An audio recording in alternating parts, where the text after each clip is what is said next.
Бишкекте кечки саат 6 болду. Азаттык радиосунан сүйлөйбүз.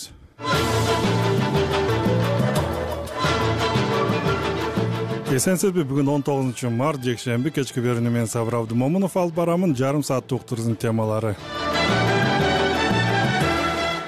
Бажы кызматынын 6 жооптуу кызматкери Кытайдын товарларды мыйзамсыз ташып келүү боюнча коррупциялык схеманы түзгөн деген шек менен камалды. Алардын бири башкы прокурор Курманкул Зулушевдин тууганы экени белгилүү болду. Ошолордун арасында туура Курманкул Зулушевдин бир тууган кайниси бар экендиги бул чындык. Жана алдагы азыркы күндө сурак берип жатат. Бишкекте курулуш компаниясына алданып калган адамдар курулуш жүргөн жерде бозой тигип нааразылык акциясын улантууда. Бул жер меники, менчик, силерди мен кууп чыгам, анан өзүм бул жака үй салып, кааласаңар менден кайра жаңыдан сатып алгыла деп атат. Ошондой эле алдагы берүүдө Сиябан түрмөгүндө 70-жылдары чыккан таланттуу ырчы Арашан вокалдык инструменталдык ансамблинин негиздөөчүсү Кеңеш Кожомкулов тескеребиз. Азаттык менен калыңыз. Дегенде Кыргызстанда жана дүйнөдөгү акыркы жаңылыктарды Эленора Бешенбек кызынан угуп алалы. Рахмат, саламатсызбы угарман. Кремлдин басма сөз кызматы Орусиянын президенти Владимир Путин Украинанын оккупацияланган Мариуполь шаарына барганын билдирди. Орус басылмалары ал аймакка тик учак менен барганын, шаарды машина менен кыдырганын жазышты. Ошондой эле Путин яхта-клубдун аймагынан жээкке көз чаптырганы, театрдын имаратын, эстелик жерлерди көргөнү, Невский районунда жергиликтүү тургундар менен сүйлөшкөнү айтылат. Бул Путиндин Украинанын оккупацияланган аймагына биринчи сапары. Анын Мариупольга барганын көз карандысыз булактардан тактоо мүмкүн эмес. Кремль Путиндин бул сапарынан сүрөт же видео жарыялаган жок. Былтыр февраль айынын этегинде Орусия Украинага басып кирген. Жазында Мариупольдо орус аскерлери көзөмөлгө алган. Шаар орус армиясынын эң көп соккусуна туш болгон. Миңдеген адам өлүп, жергиликтүү тургундар эвакуацияланган. Украинанын президенти Владимир Зеленский согушта Мариупольдун 95% кыйраганын айткан. Мунун алдында Путин Москва Киевке каршы согуш ачкандан бери биринчи жолу аннексияланган Крымга келгени тууралуу маалымат чыккан. Аймактын Москвада айындаган губернатору Михаил Развожаев телеграм-каналына орус президентинин сапары алдын ала пландалбаганын, келиши менен таң калтырганын жазган. Мунун алдында бир катар батыш мамлекеттери Орусиянын Крымды аннексиялап алган күнүнө карата Москваны айыптаган билдирүү тараткан. Украинанын аймагы болгон Крымды Орусия 2014-жылы аннексиялап алган. Кыргызстандын жаңылыктарынан атайын кызматтын төрагасы Камчыбек Ташиев коррупцияга шек саналып кармалган бажы кызматкерлеринин арасында башкы прокурор Курманкул Зулушевдин кайниси дагы бар экенин бышыктады. Анын бул факт тууралуу комментарий берген видеосу социалдык тармактарга жарыяланды. Анда Зулушев экөөнүн ортосунда кандайдыр бир пикир келишпестик жоктугун белгилеген. 8 адамды кармадык. Алар ушу таможня иштеген таможниктер жана ошол аяга жүктөрдү декларация кылгандар, жүк ташыгандар, ошол Кытайдан Өзбекстанга жүк ташып өткөргөндөр, чоң суммадагы коррупциялык схема иштеп турган, дегенде миллиард сом тегелегендеги зыян келтирилген бюджетке. Ошолордун арасында туура Курманкул бир тууган кайниси бар экендиги бул чындык. Зулушев кайнисинин кармалганы тууралуу назарынча комментарий берелек. Атайын кызмат 18-мартта бажы кызматынын 6 жооптуу кызматкери жана жеке компаниянын 3 өкүлү коррупцияга шек саналып кармалганын билдирген. Анда кармалгандар Кытайдан эл керектеген товарларды мыйзамсыз ташып келген туруктуу канал уюштурулганы жазылган. Казакстанда парламенттин төмөнкү палатасы мажилистин депутаттарын шайлоо өтүп жатат. Өлкөнүн президенти Касым-Жомарт Токаев Астанада окуучулар сарайында добушкан ачылары менен келип добуш берди. Жана анын эртегилери тууралуу журналисттерге маалымат берилген эмес. Токаев ушул жылдын башында 19-январда мажилисти таратып, мөөнөтүнөн мурда парламенттик шайлоо дайындаган. Бул күнү парламенттин төмөнкү палатасынын депутаттары менен кошо бардык деңгээлдеги жергиликтүү бийлик органдарын шайлоо өтүп жатат. Өлкөнүн жаңы мыйзамдарына ылайык мажилистин депутаттарынын 70% партиялык тизме менен, калган 30% бир мандаттуу округдардан шайланат. Батыштын байкоочулары Казакстанда 91-жылдан бери өткөн шайлоолордун бирин дагы эркин жана адилеттүү өтү деп тааныган эмес. Кыргыз өкмөтү Ооганстандагы кыргыздарды Өзбекстан аркылуу алып келгени жатат. Бул тууралуу Эмгек, социалдык камсыздоо жана миграция министрлигинин өкүлү Жипар Мамбетова 17-мартта ишеним фракциясынын жыйынында билдирди. Ал Ооган кыргыздарын алып келүү маселесин көтөргөн депутат Чолпон Султанбекованын суроосуна жооп берип жатып, Тышкы иштер министрлиги менен чогуу аракет көрүлүп жатканын айтты. Министрликке 500 000 акча каралган болчу ошолордун паспорт алып берүү боюнча. Андан сырткары азыр улуттук коопсуздук комитетинин атайын сунушу бар. Бир аз коопсуз абал эме болгонго чейин мындай күтүү режиминде болуп атат да. Өкмөттүн чечимин долбоорун даярдадык. Бизге команда болсо ошо Өзбекстан аркылуу маршрут иштелип чыкты. Ошол жак менен алып келүү боюнча иштер көрүлүп атат. Буга чейин Файзабад шаарында 65 памирлик кыргыз бир канча убакыттан бери паспорт ала албай Кыргызстанга келе албай жатканы айтылган. Жыл башында Ооганстандагы 2000ге чукул кыргыз байырлаган памир өрөөрүндө сасык тумоонун оор түрү күч алып, жарым айда 20дан ашык адам каза болгону тууралуу маалыматтар чыккан. Президенттин жана өкмөттүн парламенттеги өкүлү Алмазбек Абытов алардын абалын билүү үчүн ал жака элчиликтин ишенимдүү өкүлү жөнөтүлгөнүн билдирген. Былтыр жайында кыргыз өкмөтү кичи жана чоң памирде жашаган 1,5 миңдей этникалык кыргыз көчүрүлүп келерин билдирген. Өкмөт башчысы Акылбек Жапаров Бишкек эркин экономикалык аймагында дары чыгарган заводдун ачылышына катышты. Өкмөттүн басма сөз кызматынын билдиришинче, завод иштей баштаса, жүрөк, кан тамыр, эндокринологиялык, ичек карын жана жугуштуу оорулар, ошондой эле заара чыгаруу системасынын ооруларына керектүү дарынын 10 түрүн чыгарууга даяр. Расмий маалыматка ылайык Кыргызстанга дары-дармек 30дан ашык мамлекеттен импорттолот. 2021-жылы негизинен импорттоочу Орусия болчу. Былтырдан тартып дары-дармек импортунда Түркиянын өндүрүш алдыга чыгып, Орусия 2-орунга түшкөн. Эленора Бейшенбек кызы айтып берген бул жана башка кабарлар Азаттык Чекет.org сайтында бар. Ошондой эле биздин тиркемени сөзсүз жүктөп алыңыз. Ал жерден сиз бардык биздин жаңылыктар тууралуу билдирмени алып турасыз. Эми аба ырайы маалыматы. Кыргыз гидромет эскертет 20-21 март күндөрү Чүй, Талас облустарынын дыйканчылык аймактарында үшүк жүрөт. Ашууларда кар көчкө коркунучу бар. Эртең 20 мартта Кыргызстандын көпчүлүк аймактарында жаан, тоолуу райондордо кар жаайт. Жолдор тайгак болот. Батыштан соккон шамалдын ылдамдыгы секундасына 4-9 метрге жетиши мүмкүн. Ауанын температурасы Чүй өрөндө түнкүсүн +4 -2, күндүз 94 градус, Талас чергесинде түнкүсүн +3 -2, күндүз 7-12 градус жылуу, Батканош Жалал Абадта түнкүсүн 6-11, күндүз 20 градуска чейин жылыйт. Ысык Көл облусунда түнкүсүн -3 +2, күндүз 8-13 градус, Нарындын өрөөндөрүндө түнкүсүн -6 -11 градус, күндүз 5-10 градус. Бийик тоолуу райондордо түнкүсүн -15 -20 градус, күндүз 3-8 градус суук болот. Бишкекте жамгыр жаабайт, абанын температурасы түнү -1ден +1ге чейин болот, ал эми күндүзү 9-11 градус жылуу болот. Макалаларга өтөбүз. Улуттук коопсуздук боюнча мамлекеттик комитети бажы кызматынын 6 жооптуу кызматкерин Кытайдын мыйзамсыз товарларын ташыган туруктуу схеманы түзгөн деген шек менен кармалды. Алардын бири башкы прокурор Курманкул Зулушевдин тууганы экени белгилүү болду. Бул жагдай эки органдын тиреши тууралуу талкууга жем таштады. Атайын кызматтын төрагасы Камчыбек Ташиев кармалгандардын арасында башкы прокурордун тууганы бар экенин ырастап, бирок ич-чара тиреш тууралуу айтылгандарды четке какты. Башкы прокуратура тараптан комментарий бериле элек. Толугураак кабарчыбыз Замира Кожобаева айтып берет. Улуттук коопсуздук боюнча мамлекеттик комитети бажы кызматынын 6 жооптуу кызматкери жана жеке компаниянын 3 өкүлү кармалганын 18 мартта жарыялады. Атайын кызматтын маалыматына караганда, алар Кытайдан эл керектөөчү товарларды мыйзамсыз ташып келүү боюнча туруктуу канал уюштуруп, коррупциялык схема түзгөн деп шек саналууда. Кармалгандар атайын кызматтын тергөө абагына киргизилген. УКМКнын маалыматында булардын арасында жогорку кызматтагы адамдардын жакындары бар экени жазылып, бирок эч кимдин ысымы ачык аталган эмес. Белгилей кетсек, кармалган мамлекеттик бажы кызматынын кызматкерлери менен жеке компаниялардын өкүлдөрүнүн арасында жогорку кызматтагы адамдардын жакындары бар деген маалымат айтылган жана бул кылмыш иши УКМКнын төрагасы Камчыбек Ташиевдин көзөмөлү менен каралып жатканы белгиленген. Кийинчерээк сөз башкы прокурор Курманкул Зулушевдин кайнысы тууралуу жүрүп жатканы белгилүү болду. 19 мартта атайын кызматтын төрагасы Камчыбек Ташиев кармалгандардын бири баш прокурор Курманкул Зулушевдин кара чечекей кайнысы экенин ырастап, бирок экөөнүн ортосунда кайчы пикирлер бар деген маалыматтарды четке какты. Биз Курманкул Торович менен ортомдо эч кандай пикирлер жок. Биз мыйзам чегинде ар бир өзүбүздүн милдеттерибиздин негизинде иш алып барып жатабыз.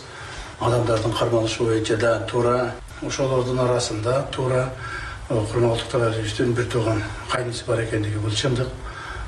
Жана алдагы азыркы күндө сурак берип жатат. Бирок бул ишке эч кандай Курманкул Торовичтин өзүнүн эч кандай тиешеси жок. анын ишинин тиешеси жок. Камчыбек Ташиев буга чейин президент Садыр Жапаровдун агасынын бажасы өзүнүн өкүл баласы мыйзамсыз иштерге барганы аныкталганда тиешелүү жазасын алганын айтып, муну улуттук коопсуздук боюнча мамлекеттик комитетинин таза, эч кимге тартпаган ачык иши катары сыпаттады. Көптөгөн чоң кызматтагы иштеген адамдардын жакындары мыйзам бузуп кармалып калат. Мыйзам чегинде жооп берип атышат. Ошол эле мына президентибиз Садыр Нуркожоевичтин бир тууган кудасы дагы кармалды, ана дагы отуруп чыкты. Садыр Нуркожоевичтин бир тууган агасынын бир тууган бажасы программа службада алда кармалды. Азыр мына мыйзам чегинде өзүнүн жазасын алып, срогун алды. Мына менин деле жакындарым анча баягы өкүл балам кармалып атат, жана башкалар кармалып атат. То есть мамлекеттик чоң кызматта иштеген адамдардын жакындары мыйзам бузган болсо, аларга эч кандай аябы болбойт. Баш прокурор Зулушевдин өзү жана ал жетектеген орган азырынча бул тууралуу комментарий бере элек. Интернет колдонуучулар маалымат каражаттарынын арасында муну эки органдын тиреши катары сыпаттагандар да чыгууда. Кыргызстандан күчтөп чыгарылган журналист Болот Темировдун оюн угалы. Чыныгы коррупция менен күрөшүү деп ишенбейм, себеби биз мисалы Ташиевдин үй бүлөсү тиешеси бар деп коррупциялык схеманы ачканда ал боюнча иликтөө дагы өткөргөн жок, иш ачылган деле жок. Ошондой айткандай эле бул бийликтеги отургандардын бири-бири менен тирешеси бар окшойт деп мен дагы кошулам. Социалдык тармактардын колдонуучуларынын арасында коррупциялык схемалардын ачыкталып, ага тиешеси бар кызматкерлердин, анын ичинде баш прокурордун кайниси да кармалышын кубаттап, муну бийликтин коррупцияга каршы иши деп баалагандар дагы бар. Коррупция жана саясат маселелеринде талдоочу Эркай Мамбеталиева кармоо каммоолор менен бажыдагы коррупцияны жоюуга мүмкүн эмес деп эсептейт. Бирик эле отургузуу менен коррупцияга чоң күрөш жүрүп атат деп айтыш али эрте. Ошол эле таможняда 14-жылдан баштап эле коргоо кеңешинин алдында коррупциянын тобокелдиктерин алдын алуу боюнча көптөгөн анализ жүргүзүлгөн. Ошол боюнча системалык иштер жүрүп жатат. Ошол коррупцияны болтурбашканга, мисалы үчүн канча кишини кармадык деп атат. Ошону болтурбаганга 14-жылдан берки рекомендациялар каякта? Эмне үчүн ошолор ишке кирбейт? Бажы кызматынын жетекчилиги мекемеде коррупция азайганын белгилеп келет.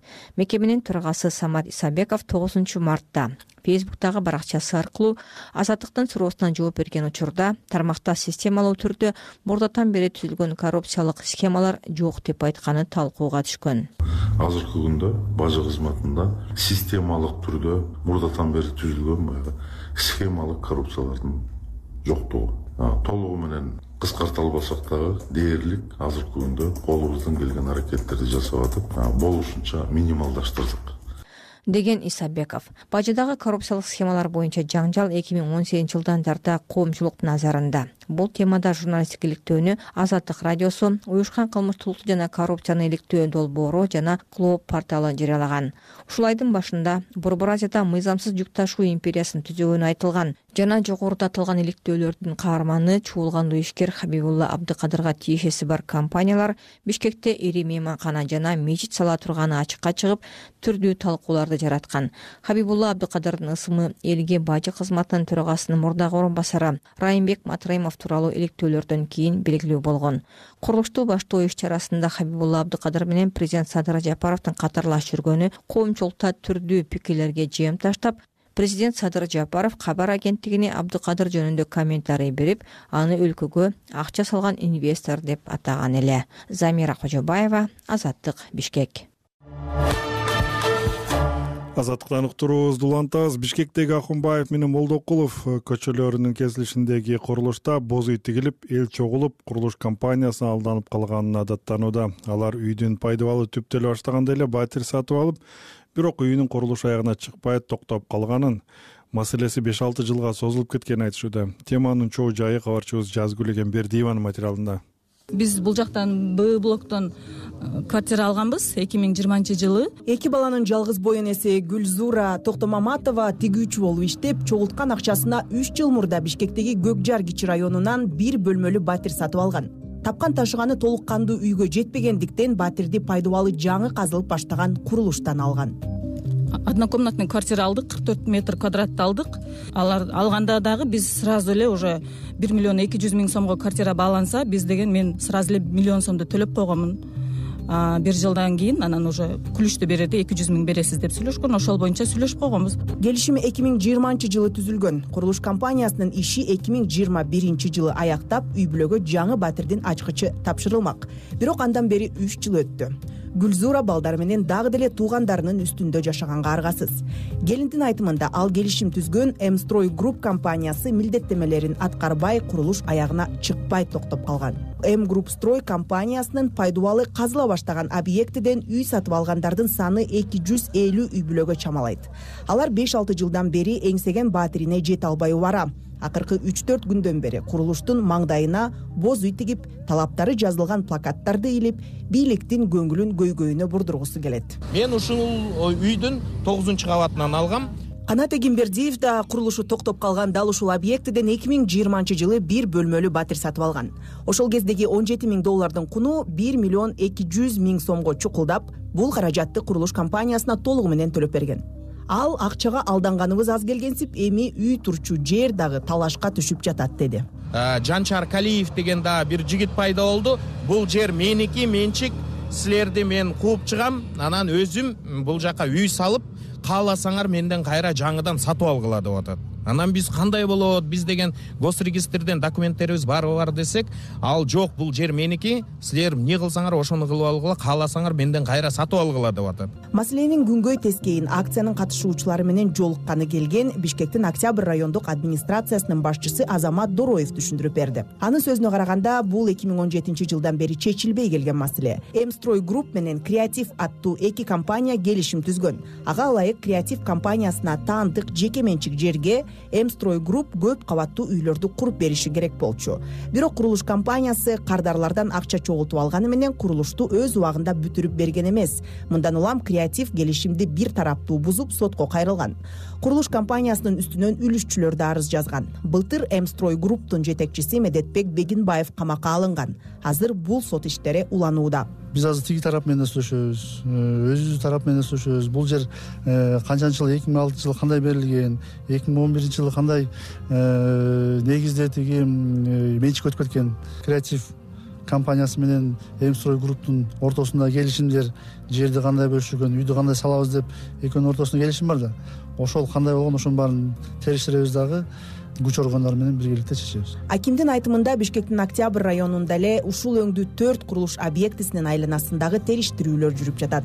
Расмий маалымат боюнча учурда Кыргызстанда уруксаты жок курулуп жаткан кабат үйлөрдүн саны 87ге жетет. Алардын 34-ү Бишкекте.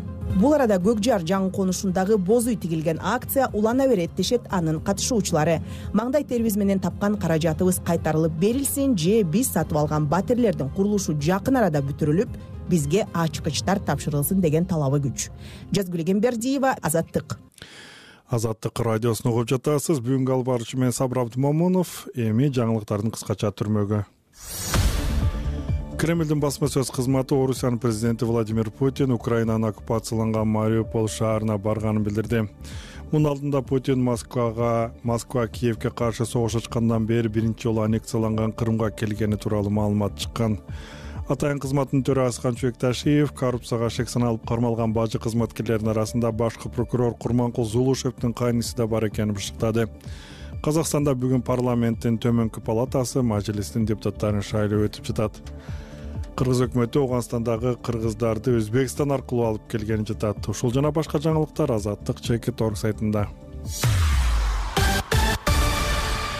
Эми Сыябан маекке орун берели. Бул жолу 70-жылдары чыккан таланттуу ырчы Арашан вокалдык инструменталдык ансамблинин негиздөөчүсү Кеңеш Кожомкулов тескеребиз. Студиянын коногу ырчынын бир тууган карындашы Медина Кожомкулованы кесиптешим Бурулкан Турдубек кызы кепке тарткан. Медина айым, кош келдиңиз биздин студиябызга. Кеңеш Кожомкуловдун сиз бир тууган карындашы болот экенсиз. Эми Кожомкуловду азыр кийинки буундагылар көп деле билбей калышты окшойт, бирок ал Чоро Кожомжаровдун ансамблинде, анан Асанкан Жумакматовдун оркестринде ырдап жүрүптүр. Кийин өзүнчө Арашан деген ансамбль түзүп, ошондо ырдап жүргөн экен. Андан кийин Россияга кетип калды деген да маалымат бар.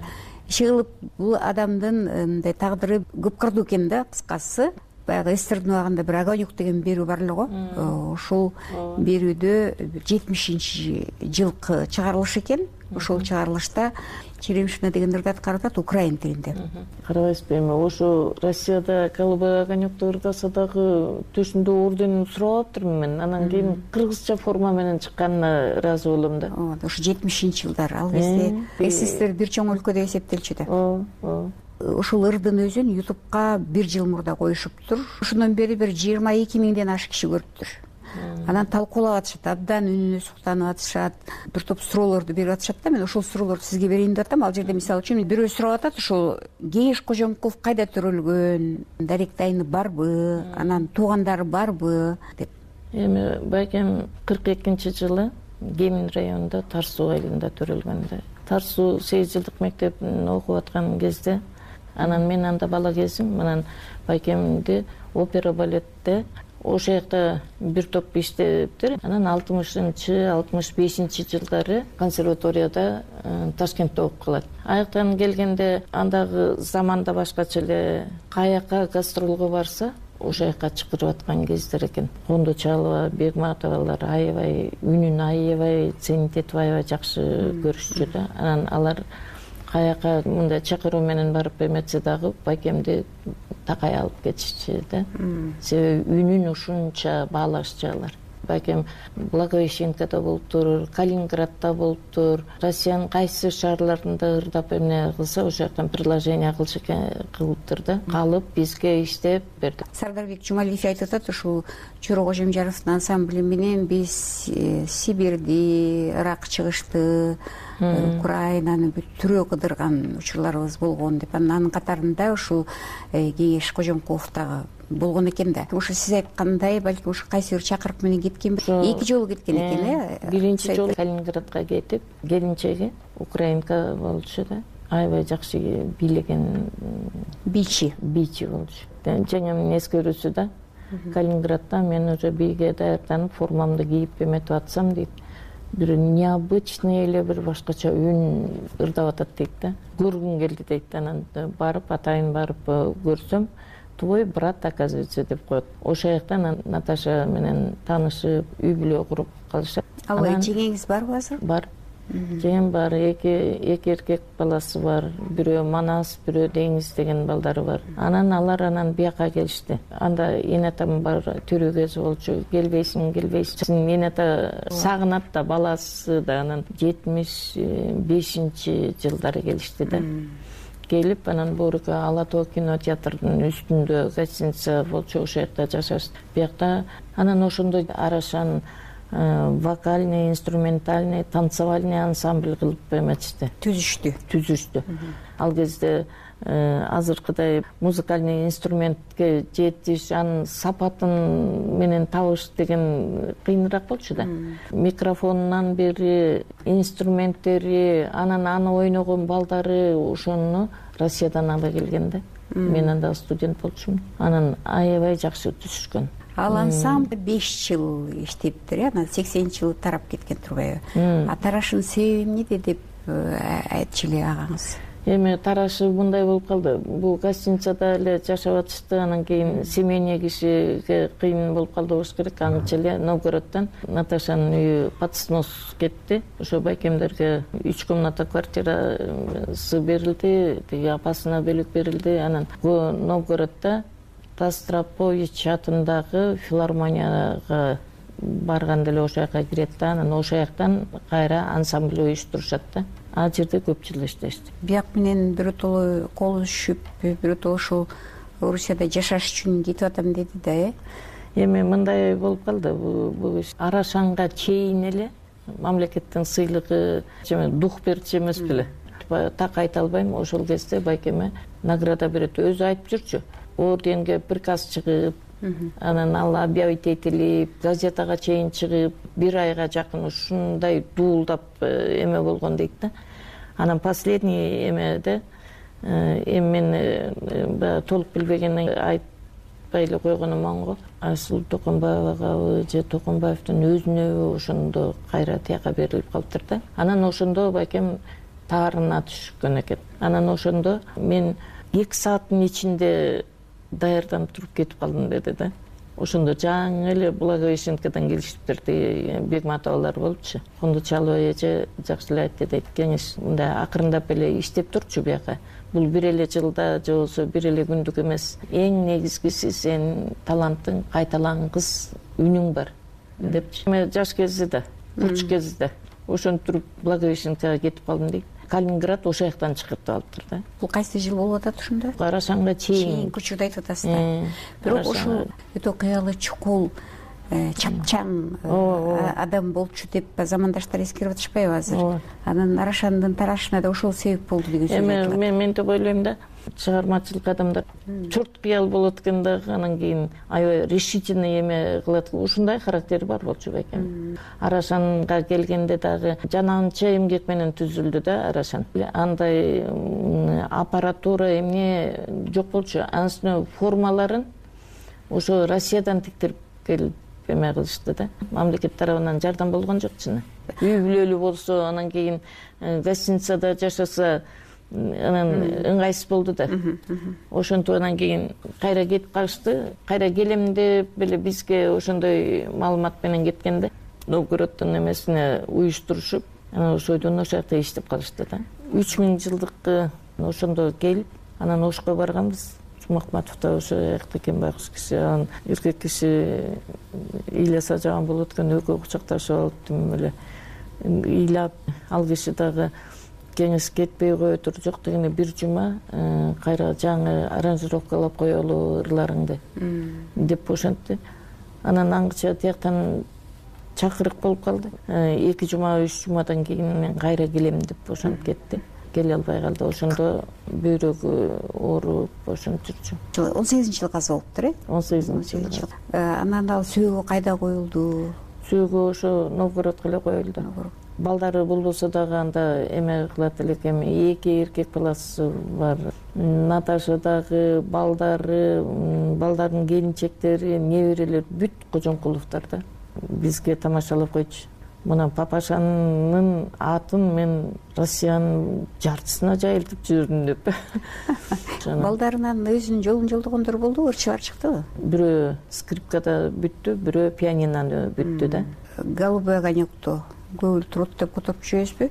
Ошол жерде ырдаган ырын жана ютубка чыгып турду атпаймынбы? Ошол жерде дагы башка ырлар барбы? Архиви сакталганбы деген суроолорду берип атышат да. Сизде маалымат барбы? Бүгүн архиви сакталганбы? Кайда ал архиви? Виктор Харанын всемирный конкурс политической песни деген ушуну көп айтар эле да. Ошондо биринчиликти алыптыр да. Виктор Хара эмеле күйөрмандарына ушу байкемдин үнү жагып, анан ошол ырын беришиптир да. Ошо мага задание берип кеткен, ошол жактан телевидениядан запрос кылсам, анан бияка салат экен депчи. Аны дагы Нурлан менен байланышып, Нурланга айтып эметем. Австрияда Нурлан Маматов деген бала, ал бизге тууган деле эмес.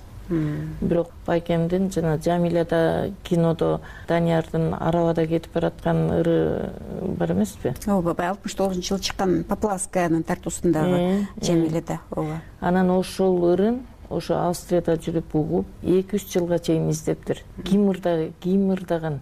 Себеби кинодо дагы аты жөнү эмнеси эч жерге жазылбай калыптыр. Мен кечээ эле таптым ал ырдычы. Таап алып мен өзүм бир топ эме болдум деп эле. Аңтарылдыңыз бир сыйра. Айтпаңыз. Анан ошо Нурланга Кудай өмүр берсин. Ошо алыста жүргөндө кыргыздын баркын, кыргыздын ырын, менталитетин баары көкүрөгүндө жүргөн адам экен да. Ошол бала аябай аракет кылып запросторду жөнөтүп атат да. Архивдер чогултканга сиздерге жардам берип аткан турбайбы? Азыр эми архивди чогултуу аракети жүрүп атыптыр, азыр мен түшүнгөнүмө караганда. Мындай расмий тараптарга кайрылып атасыз? Министерство культурага бардым. Ага Нурлан тияктан запрос жөнөтүптүр. Бияктан заявление болмойын, запрос кылмайын. Ташкенттагы, Новгороддагы сала албайбыз дептир. Анан кече таланттуу ырчы Кеңеш Кожомкуловдун карындашы Медина Кожомкулованын кесиптеши Мурулкан Турдубек кызы кепке тартты. Ошону менен Азаттык радиосунун жарым саат уктуруусун жыйынтыктап туралы. Бүгүнкү эфирде мен Бишкек студиясынан Сабыр Абдумамунов алып баруудамын. Жаңылыктарды Элеонора Бешенбек кызы даярдоодо, техникалык тейлөөдө Максат Ахматжан уулу. Азырлык кайрадан уктуруубуз уланат.